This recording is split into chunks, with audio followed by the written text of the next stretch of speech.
American చూస్తే అమెరికాకి సంబంధించి ఒక ఇది చూస్తే నాకు అనిపించింది లైఫ్ ఇట్లాగే ఉంటుందేమో అని.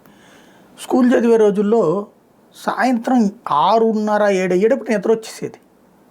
ట్యూషన్కి పంపిస్తే ఆ గోడ కానుకొని నిద్రపోతే అట్లా ఇట్లా తూలుతూ ఉండేవాడు.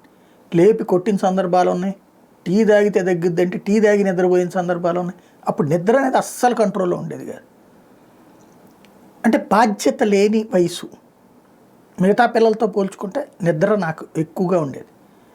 అదే కాలేజీల దగ్గరకు వచ్చేటప్పటికి రాత్రి 10 దాకా 11, 12 దాకా కూడా నిద్ర మేలుకొని చదివిన రోజులు ఉన్నాయి.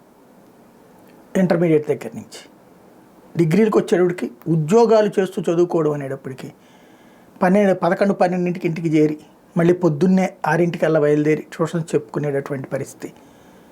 అప్పుడు ఈ నిద్ర మత్తు వచ్చేది కదా, అంటే ఏదో పని అనేటటువంటిది. బట్ రెస్ట్లెస్ బాడీ, అంటే ఒక రకంగా శరీరం అలవాటైపోయింది నిద్రకు సంబంధించి. ఇక జర్నలిజం ఫీల్డ్లోకి వచ్చాక 36 గంటలు డ్యూటీ చేసి 12 గంటలు పడుకున్న రోజులు ఉన్నాయి సిటీ కేబుల్ లాంటి చోట్ల వచ్చినప్పుడు. ఆ తర్వాతన TV9 లాంటి చోట్లనైతే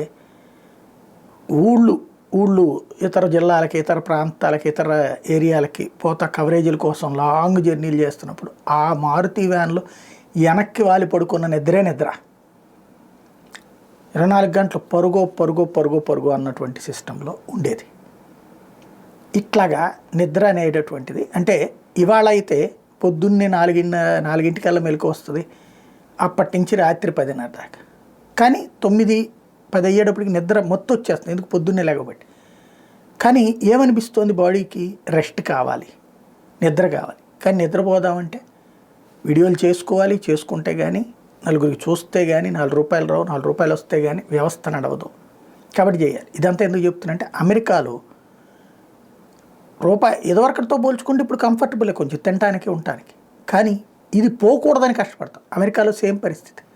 ఇవాళ కంటే రేపటికంటే ఎక్కువ ఎల్లుండికి అనేటటువంటి దాంట్లో కష్టం పడి నిద్ర అనేది కరువైపోయింది.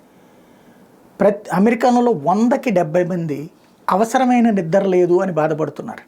ఇది అతిపెద్ద కష్టం అవుతుందట.